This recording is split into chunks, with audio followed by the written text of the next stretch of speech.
Okay. God bless you all. Welcome aboard, and for those who are streaming, I tried to do a little better job of watching the time here today. I actually tried to replace the battery in the clock back there, but I didn't have one with me. So Sister Grace kept me honest this morning, so we can get underway on time. Let's open with prayer. Lord Jesus, once again, we thank you that you've given us an opportunity to come together and discuss these things concerning your word, Lord. And pray that you would lead the discussion here this morning, Lord, and you would open our hearts, show us those things that we have need of, that we might come away better equipped to serve you. For we ask it in the name of the Lord Jesus Christ. Amen. So, my help, who is meet for me, has informed me I need to speak up a little bit here this morning. So, if anybody has trouble hearing me, just holler or throw something at me or whatever. I'm usually told that, I need to shut up or something, speak a little less. Except my wife never tells me that. She says I don't speak enough. But if you can't hear anything, please feel free to wave your hand or say something. We're still talking about marriage and family here this morning. And this lesson and last week and perhaps some of next week are kind of focused on the guys somewhat, and I see we don't have a lot of those in the class here today. I think there's a couple running around here that'll be here shortly. But I would point out that it's not just for the guys. This is also to let the ladies know what they should be looking for in a future husband, right? And how they should be treating you. So I'd say you can benefit from this as well, I hope. So today we're talking about this business where our scripture reference says the husband should dwell with the wife. And that's in 1 Peter chapter 3, once again. Chapter 7, it says, likewise, ye husbands dwell with them according to knowledge, and so on and so on. And we talked about the knowledge piece last week. But today I want to focus a little bit on dwelling with them. And we'll do one more of these sections here today as well, if time permitting. But it says here, Peter says the husband must live with his wife. It literally can be translated dwell together with. This means that in order to be a godly husband, you must spend time with your wife and, in fact, be at home. This is very important because many homes fail specifically on this issue. The husband's not at home. He's not at home because of work, not at home because of pleasure. He's not at home because there's stress. Often in our society, the job demands have become almost unreasonable. Satan is the ruler of this world, the ruler of this wicked age, and he knows what he's doing. If he can distract the leader of the household in some way from fulfilling his duties as the leader of the household, he will do it, and he'll use any way he can to do it, right? One of the most popular and common things today is the work requirements because it's tough out there. Guys, I see some guys coming in, that's great. It's tough out there to balance those things. As I've said before, if there's one thing I could do over, I'd probably focus on that, right? Because it's so easy to get caught up in those requirements for work that take you away from the family. It happens every day of the week and twice on Sunday around here, right? But it takes a concerted effort to guard against that and to plan to counter that, right? And as soon as you do, Satan will find something else to do. Things like your own hobbies can get in the way, and there are various ways that there can be stress at home, but that could actually generate some stress. So it could wind up being a self-fulfilling prophecy, right? That enough, right? Wife is a little stressed out because of that, and because they're stressed, he doesn't want to be home anymore, right? And so these things can snowball and snowball and snowball.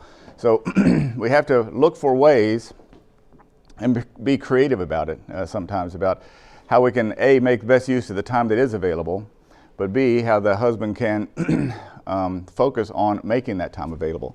I know one thing that I was awful proud of that my wife did is back in those days when I was having trouble doing that kind of thing. She created this thing called special time, where we had 4 kids under 3 when we started, right? So as they're coming up, all the same age group. And for whatever time I was at home, it's very challenging to spend time one-on-one with any of them, right? Or one-on-one with her for that matter, right? And so she coined this thing she called special time, where she would plan while I was gone, she would plan some one-on-one time for each kid with dad, right? Some activity. And we set all that aside so that I could go off and do something with each of those kids one-on-one when I was at home, and they'd all take turns, so they're all scheduled, right? to know when I was available to do those sorts of things. And one of the most popular ones at the time, because I'm an outdoorsy kind of guy, was fishing. I'd take them all fishing, right? And we go one at a time up on the lake. I had a boat up on this lake where we near where we lived, and we'd go fishing. Or it might be any number of things, whatever the hobbies are, the interests are in the household. But she planned those things for us. So those kinds of things are very hard. And these are just some examples, and there are dozens and dozens of them, guys. As you know, I've spent my time or my career in the Navy, a lot of it anyway. And that's a classic one for family separation. The reason I left active duty was because I figured out that the Navy was promising from where I was 9 of my remaining 14 years on active duty, actual physical separation from the family. I was going to be underway like these guys, cutting holes in the ocean, right? Physically separated. So I thought, I'm not going to stand for that. So I left active duty and joined the reserve. But devil being the devil, right? The guys who wanted me to come to work for them was the U.S. Navy SEALs as an engineer. I spent, I don't know, probably half of my life on the road during part of that time traveling, doing that work. Even though I wasn't at sea, I was out Monday through Friday a lot of times, home on the weekends. But that wasn't enough, to be honest, right? But, you know, I kind of looked at them going, but you might say, some of the things that I'm doing are being done for the benefit of the family, right? And that may be perfectly true. A good example is, well, I'm getting ahead of myself here, but a good example is going back to school. A lot of folks will go back to school to try to get an advanced degree so they can go on and get another job, make more money, and provide more for their family. All that's wonderful, okay? Has to be balanced, as Brother Branham says. You have to balance those kinds of things, and learning to balance those things is tough. And you know, that help that is meet for him needs to help him do that, ladies. And it's not easy for either side, this thing, right? This is a tough world we're living in today. So I have a brother-in-law, her brother, obviously, the guy who, by the way, we've been praying for, is in the hospital with COVID right now, is a construction manager, civil engineer, right? He builds big buildings for a living. He'd been working for this company for, I don't know, 35 years or something, 40. But he's in charge of these building projects. He might build a big building like a hospital or a college building or something like that on a college campus, a classroom or something like that, right? But when the company gets a contract to do that, it might be a town that's 2 or 3 states away. So he winds up going over there, you know, and spending time as the guy in charge of this project. He's not deployed like I was in the Navy, but he's separated from the family, right? This whole race to the top of the corporate ladder today that we're all about, everybody's looking for that next promotion or the next raise or the next whatever it is, right? And they're competing with the next guy. And it can easily take you away from your primary duty, which is leadership, this leadership position in the home. And there are some professions that just require, you know, 29 hours a day, right? This is only one. Some of you in the medical field probably have witnessed some of this, right? You see these guys working themselves absolutely to death. Or in some cases, it might be that you're required to work a night shift, right? You never see the family because you're sleeping, right? So it's hard. It's very tough in today's world. Come on in. So, but then there's also this notion of what I call being home but not being home, right? And I've probably been guilty of that as well. But you can let all kinds of other things get in the way while you're home for not being able to spend quality time with the family, okay? It could be hobbies, right? Like the good Mr. Trump here. It could be this going to school thing. Either these two guys might have been, you know, pursuing this advanced degree or going back to school, whatever they're doing, and they're so totally exhausted when they are at home, right, that they have a hard time spending the quality time that they need to with their families. Brother Andrew talked about that last night. It's one of the, we talked about it, we touched on it in the education piece of this series, right? We tend to worship the big E, I call it here in this country. That it's all about education. You know, education's got to fix everything. The higher, more advanced degree you got, you know, the better off you'll be. Not true, never was true, okay? Specifically, if, I shouldn't say not true all the time, but specifically if it's going to do this. And so Satan is really good at taking those things that look good to you, that in your mind you're thinking, I'm actually pursuing the good part of this thing. I am doing something that's going to help me provide for my family better, right? And I'm spending my time doing that. And that, like I said, that might be 100% true, honorable, and all the rest, okay? But if it drags you away from your primary responsibility, that's what Satan wants to see. He doesn't care how good the other thing is. He wants to drag you away from God in some way, away from those duties that you're supposed to be fulfilling. And he will trip you up with that every way he possibly can. The whole video game thing, I know we've harped on it here a lot, but you know, guys, you need to grow out of that stuff. There needs to come a time when you start making a living instead of playing video games, right? And it's sometimes, for some reason, it's a hard transition nowadays. I think that's another thing. I don't mean to sound too old fogey-ish or something, but I think that's another thing where Satan has got a hold of our young people, right? And they get them addicted to these doggone games for one reason or another, and they lose sight of where they're supposed to be going in life, right? Nothing wrong with a video game, right? But you need to put it in the right place, and there needs to be a balance between that and what you're supposed to be accomplishing in life. Brother Andrew talked last night to the young men about time and leveraging the time you have available at this stage in your life. We talked about earlier how some of these things we're talking about, this training for marriage, you may think it's way too early for you. And I'm saying to you, it's not too early to start training for those kinds of things. You need to start understanding what your responsibilities are going to be as you get older, and start preparing for them now and training for them now. The time you spend now will pay huge dividends down the road for both sides, girls and guys, right? In preparing for this kind of a thing. So how do we train for some of this stuff, guys? Well, you know, we spent a couple of weeks talking to the ladies about learning to be a homemaker. Well, I think it's also true for the guys. The guys need to make a home too. And it's a little bit of a different context, perhaps. But you need to be able to take care of that home. The wife does the homemaking thing with this atmosphere we talked about, right? She doesn't even have to have a house to make a home, right? If she's making the atmosphere right. But guys, if you got a home, you need to help her take care of it. And a vehicle, you may not have to learn how to twist the wrenches, you know, and make the repairs yourself, but you need to be responsible for making sure it gets done. You need to find the guy that does know how to do that, right? And make sure that kind of a thing gets done. Same as fixing the house. I don't know what he's trying to say here, but it might be something like, honey, you know, we don't put the spoons and forks in the garbage disposal, or something like that. But maybe he's just trying to fix it for her as well, right? And to make improvements. The ladies like to do the decorating and stuff, put that woman's touch on the home, right? That's a wonderful thing, the woman's touch, okay?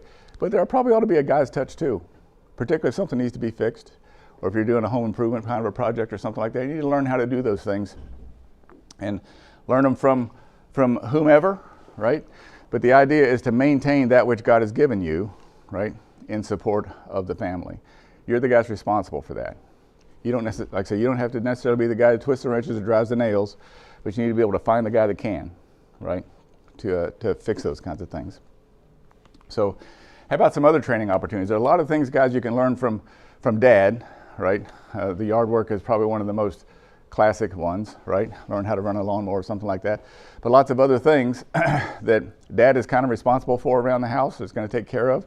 You need to help him with those kinds of things. And oh, by the way, it doesn't hurt to help mom, or, here we go again, your sisters, siblings, right? I mean, they can use some help. And oh, by the way, ladies, you and your brothers, siblings, can kind of team up on these kinds of things and rehearse some of these roles, right? Under the tutelage of mom and dad, and kind of learn what some of this stuff is about. And guys, if you happen to have younger sisters, even older sisters, who could use some help with homework or something like that, it's not a bad thing to do that, right? It's not a bad thing to read to them, perhaps, right? And spend some time, learn to spend some quality time with them and show them support, and then ladies, to show them how to accept that support, right? I know I'm getting in trouble talking about the siblings and stuff, right? But it's true. There are some opportunities for you there. So this last piece, I want to talk about this piece, how the couple honors their differences. We could probably spend months on this topic, but I'm not necessarily talking about differences where you disagree with one another. I'm talking about the fact that God made men and women differently. And there's a reason for that. He had a reason for it. So if we go back to our scripture reference once again, Peter is saying, you dwell with them, giving honor unto the wife as unto the weaker vessel. This one can trip some folks up sometimes, right? Particularly in today's feminist world, referring to a lady as being a weaker vessel, right? I think we need to kind of think about this, understand what this means, right? What does it mean to honor your wife? And once again, I think I'd like to start by pointing out what it is not. This is not honoring the wife. If you have some sort of a difference, it's not about trying to holler or place blame or you did this or didn't, whatever, right? For those, for some who aren't originally from this country, you may not understand some of these old sayings that we use around here a lot, but one of them is passing the buck. Have you ever heard that phrase, passing the buck? Where you're trying to place the blame on someone else rather than yourself, right? And if you're going to be the guy in charge, if you're going to be the leader of this family, as Brother Andrew was talking last night, you don't get to pass the buck. You're responsible. Even if whatever went wrong was not your fault, you didn't do anything wrong. You didn't plan for things to go that way, however they went. But now we have a bad situation, whatever it might be. The responsibility is yours to figure out how to fix it, guys. You might need some cooperation from the wife or the kids or whomever, right? But the responsibility is yours to make sure that that problem gets taken care of. There was a president here who used to preach that the buck stops here. Remember? Who was that? Was that Truman, I think it was, or somebody? One of them said, the buck stops here. And what he's trying to say is, I'm not going to pass the blame to anybody else. I'm going to accept all the responsibility for the problems that come up, and I'm going to be responsible for taking care of it. In the home, the buck stops with the husband, right? He's supposed to take care of these things and make sure the family is taken care of, even if something else has gone wrong, right?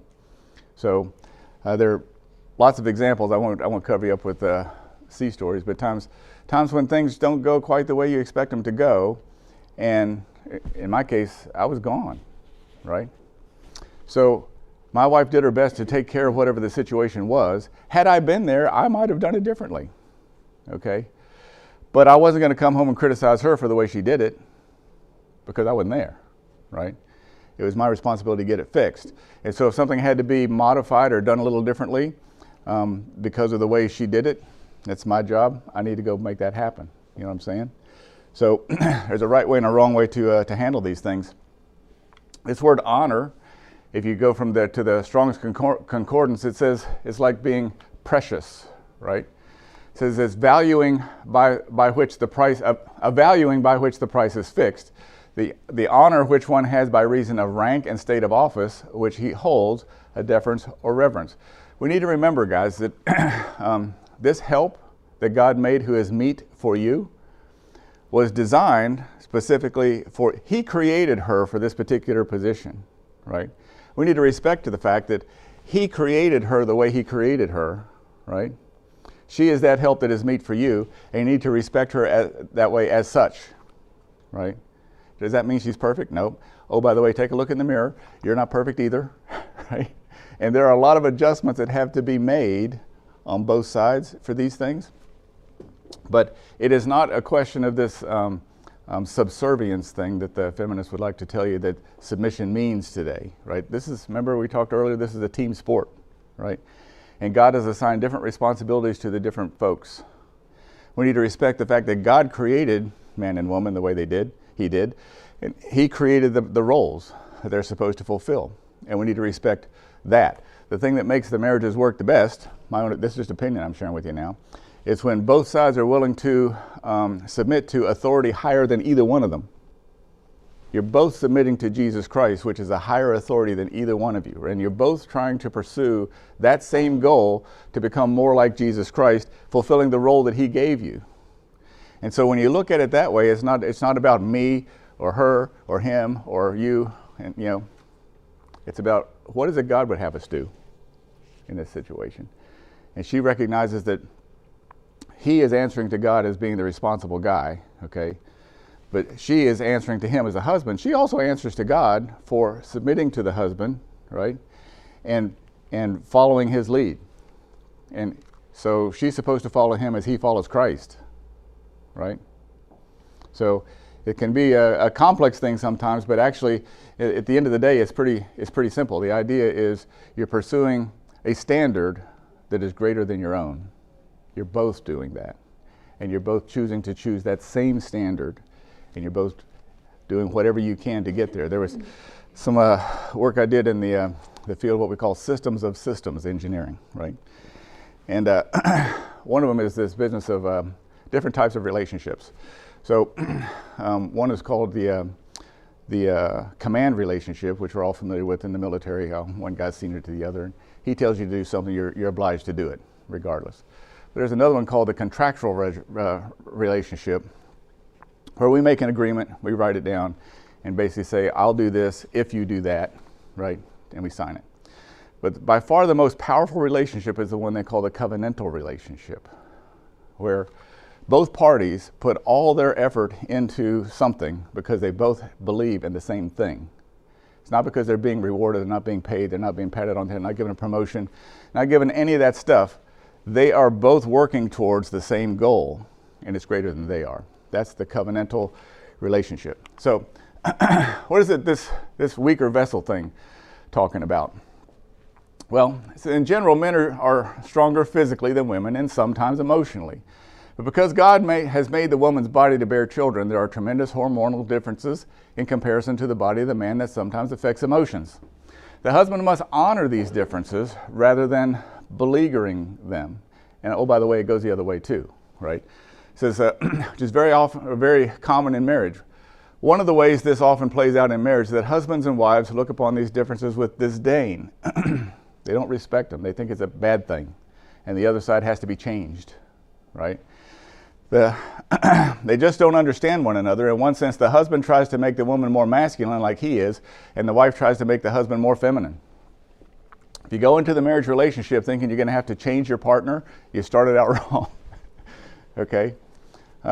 If there's to be a change like that, that change should be brought about by the Holy Ghost because you're pursuing this common goal, right? And oh, by the way, you know, his schedule might not be the same as yours, right? So that change for that person, as far as Jesus Christ is concerned, might be scheduled a little farther down the road, right? You need to be patient with what God is doing with both sides, right? And you need to be ready and willing to accept God's training program for both sides. And we all are in one, whether we know it or not, whether we like it or not, right? God is still molding every one of us. This is a lifelong journey. A person that tells you he's learned all there is to know about God and Jesus Christ bears very close watching, because he'll probably lie to you about something else. Okay? This is a lifelong journey. So why does he tell the husbands to be more considerate about the wives and not vice versa? Right? Now, we talked a lot in the last few lessons about how the wives are being considerate of the husbands. That has a certain way of manifesting itself. It says, think of the husband's vessel like being like a stack of bricks and the wife's like a delicate vase. If God calls the brick and the vase to dance together, which vessel is more likely to get hurt? Right? Guys, you need to be careful with the ladies. And this isn't a physical thing. It's more of an emotional thing. It's more of a personality thing. All right, we'll just talk about it here in a second. It says many times marriages like this, the brick is constantly hurting the vase. They have a different structure, and therefore the brick needs to take care in handling the vase, right? Don't go breaking things, guys, particularly your wife's feelings, okay? You need to kind of pay attention. She's going to be a little more sensitive to things than you are. It's the way you're made, okay? In fact, I had a slide we used in a marriage thing several years ago we'd done with Brother Mike. It talked about how the men and women are actually wired differently. And I could go into some detail on this, but there are literal, no kidding, physiological differences between the man and the woman in the brain, the way that they're actually wired.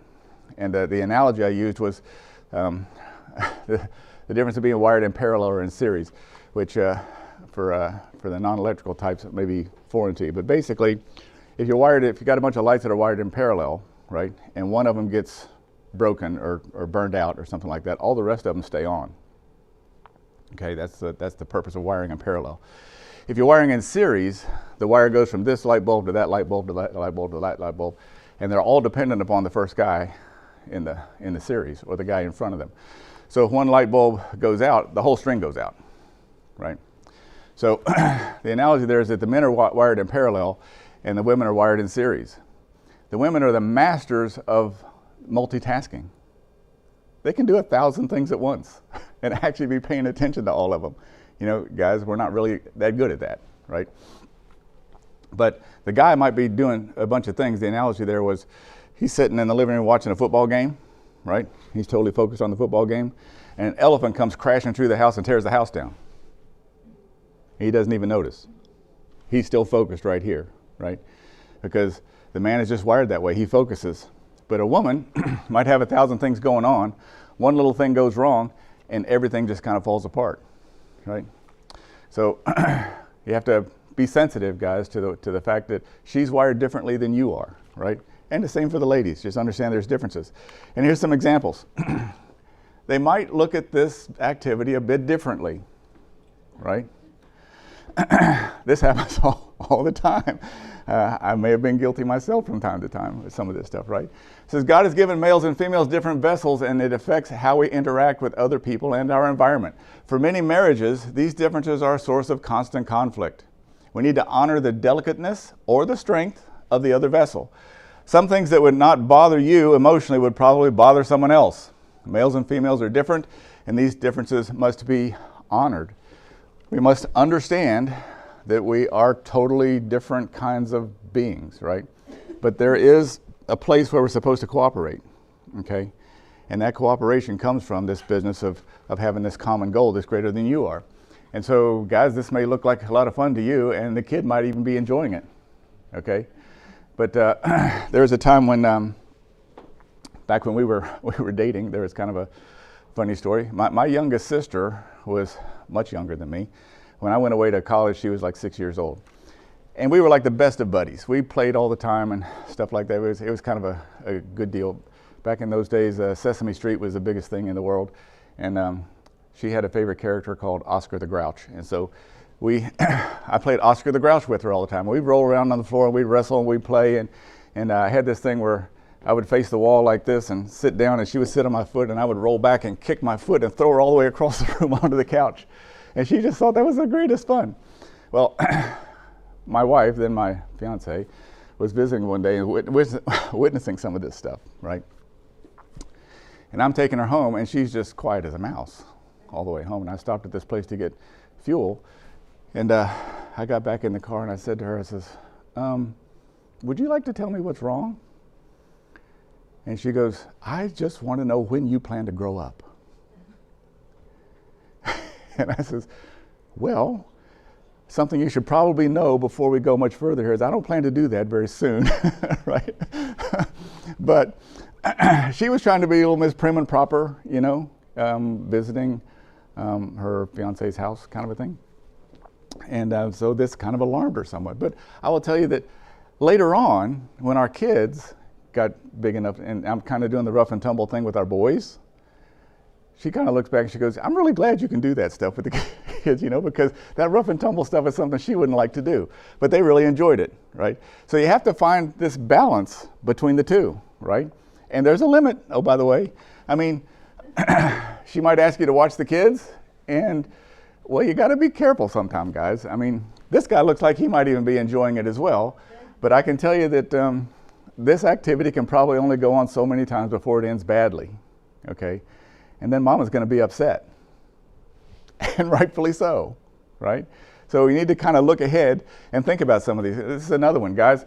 For guys who have younger siblings, right? Mama's going to kind of look for you to take a little responsibility when you're playing with your younger siblings, right? She doesn't want you hurting them any more than you like to hurt yourself. Right? I'm not exactly sure what Grandma thinks she's going to do here, but she recognizes something is terribly wrong. Okay, so the older you get, guys, the more daring like that you're going to become. And I'm not saying that's necessarily bad. You need to understand where that fits in the overall scheme of things, right? And oh, by the way, when you're playing with your siblings, that may be looked upon as a good thing on the one hand, but you need to be a little bit more responsible with them as well, right? Understanding the difference in the age. So what's the difference between respect and honor? Well, it should be noted that the word respect is not strong enough The word honor is more accurate. Husbands must not only respect wives, but honor them. It's the same thing I talked about earlier about this translation. A lot of people talk about the translation in the Bible being that God made a helpmate for the husband. And I say, I wouldn't call that incorrect. I call it incomplete. Because what it really says is, I will make a help that is meet for him. I will make a helper who is perfectly designed for him. I think that's a little more complete of a description than helpmate. Same here. Husbands have to honor the wife in addition to respecting them. So what we try to get at here is some ideas as how we might be able to train for that, for the young guys, right? Well, there are many, many things we can put on this list, but I'm going to try to keep it within one lesson here today. But one way is to praise them, thank them. Thank them for the things that they do, right? Every single day.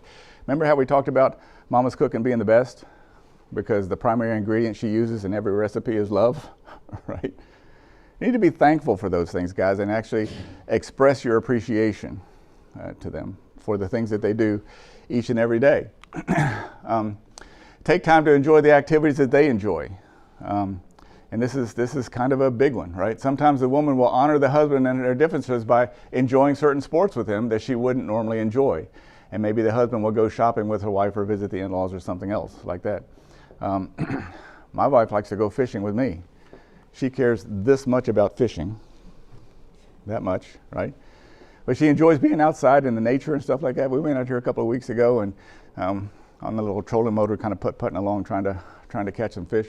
I'm not doing very well, oh, by the way, but I'm fishing. And there was a mink or a weasel just showed up on the bank and is walking along doing his little thing. And she just thought that was the greatest thing in the world. She loves to get out there and watch the nature, okay?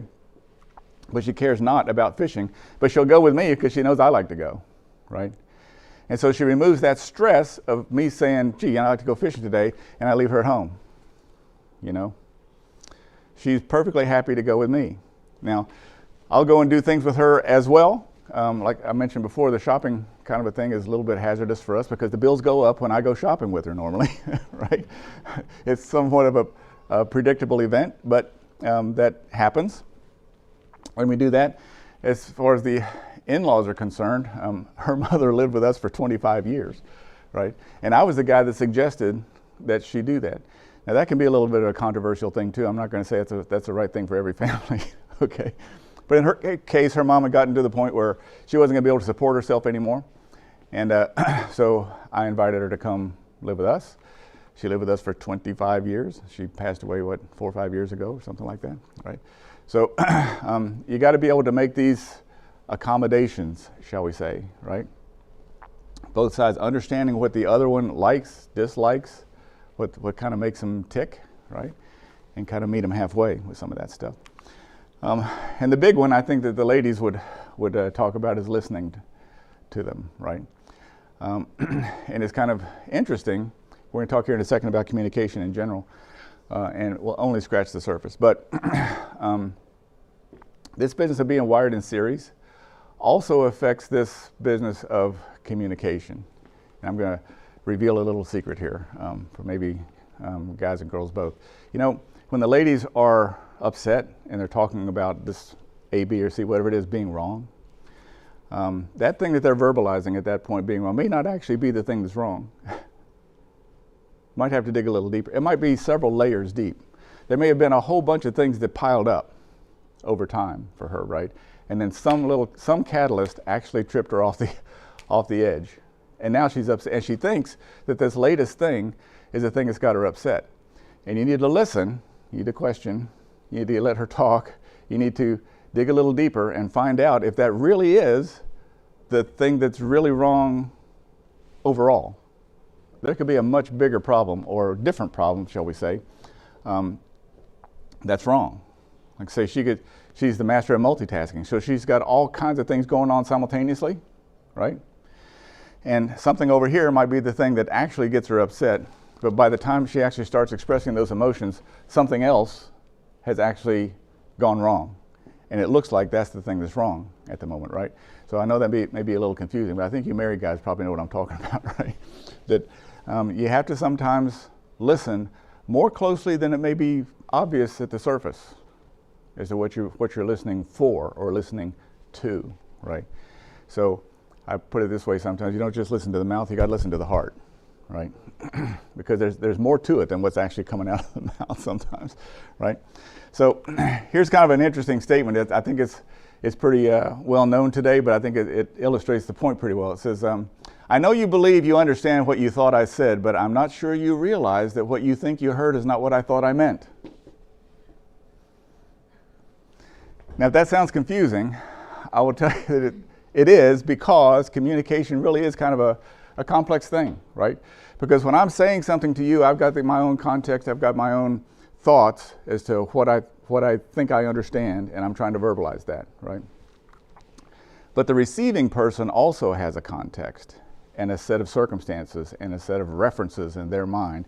And when they hear that information, it may turn into a different meaning than what I actually said, than what I actually verbalized, right? So I know this may sound a little complex for some of you, but again, I think the married folks would agree that this can be a little complex sometimes. And so guys, young people, I'm just going to try to wrap it up a little bit today with a recommendation. And so this is one of those personal examples, I suppose, but folks know that, I think most folks know, we homeschooled our kids. And 2 of these books were required reading for our kids in the homeschooling curriculum, the first 2 here, Personality Plus and How to Win Friends and Influence People. And it's about how to accomplish this communication by understanding the other person better. You have to actually reach out with your mind and your thoughts and your heart and so on, and get to and embrace the other person's circumstances in order to be able to communicate with them properly, right? So in Personality Plus, this lady, Florence Littauer, and this has been around now for many years because our kids are grown and gone, right? But I would say that I would still recommend them, and there's probably others out there. But it talks about 4 different personality types. And these different personalities see the world differently. And one's not more right or wrong than the other, right? But they just have a different perspective on things. And so if you happen to be a one personality type and you're dealing with a person of another personality type, you need to kind of be sensitive to what makes that person tick, right? In order to communicate with them more effectively. Here's an example. Cholerics are sort of the leader type, the I'm in charge and I go getter and kind of go get things done, right? Good example here. Sometimes they're actually viewed as being arrogant, right? But they're considered to be the leader, commander types, being dominant, strong, decisive, occasionally arrogant. They tend to be good leaders because they're driven to get things done. However, they might offend some people along the way, and cholerics are often known as the powerful type, okay? Now, this is something that sort of gets, I'm going to say these personality types sort of mellow with time as well, right? Not that you change necessarily, but there's kind of an innate personality that we're born with that we sort of need to recognize. And I'll just tell you that when I took the test in here to determine what personality type, it came out that I was supposedly a choleric, right?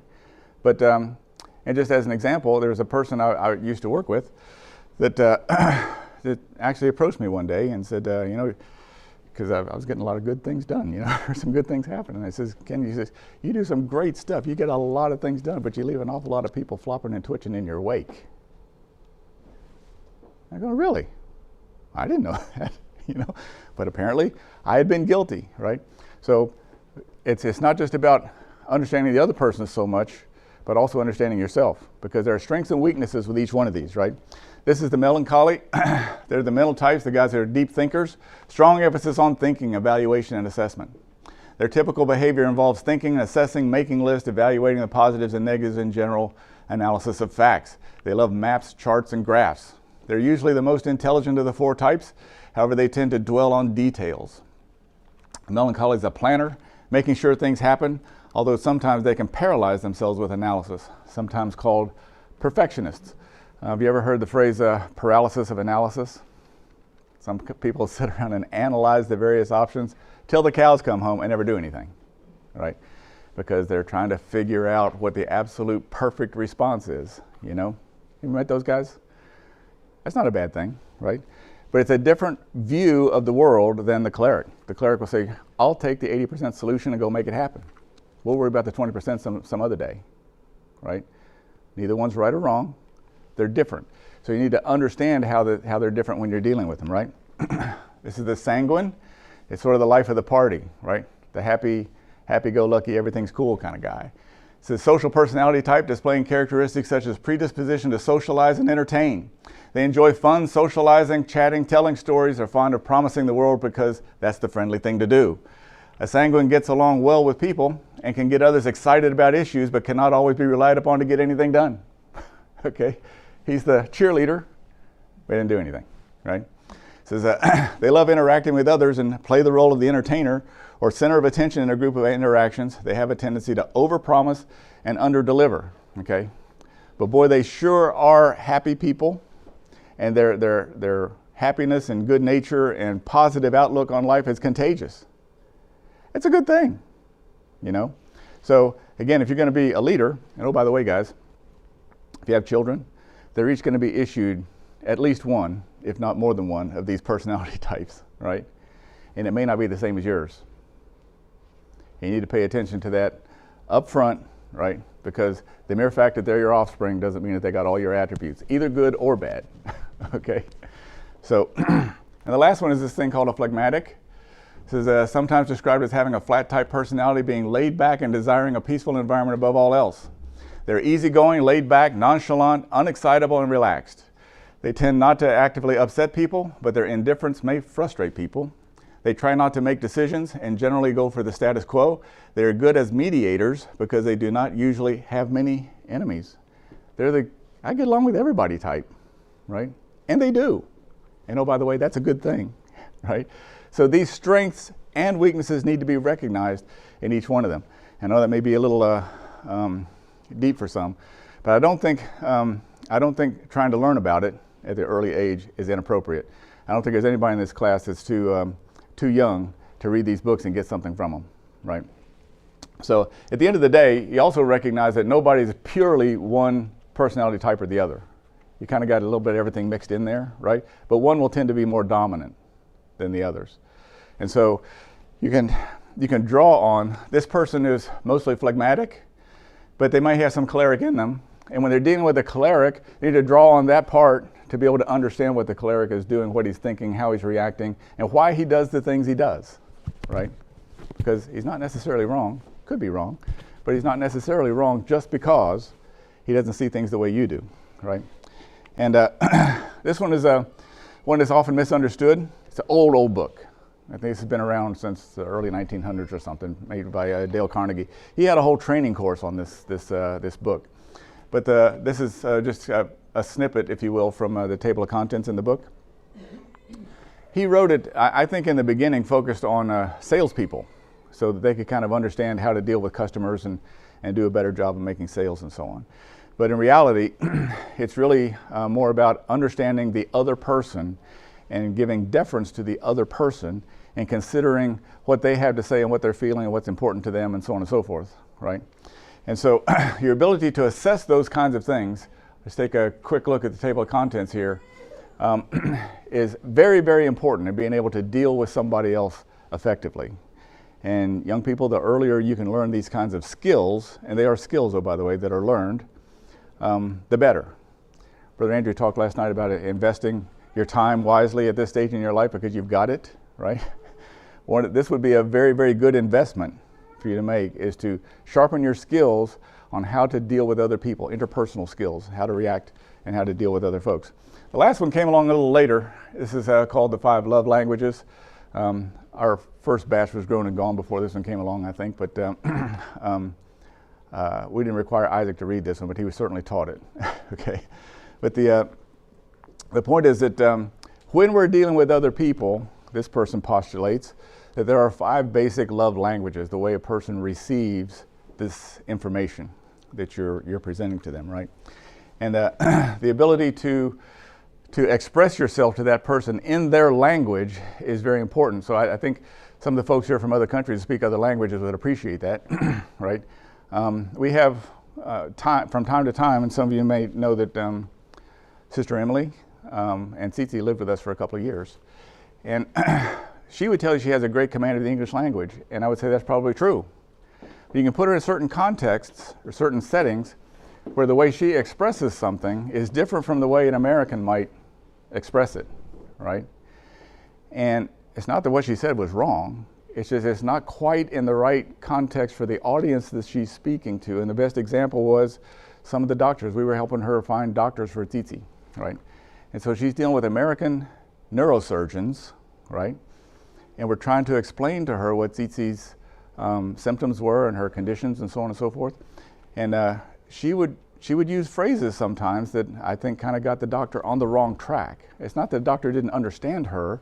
It's just that the way he receives that information is different from the way we would present it.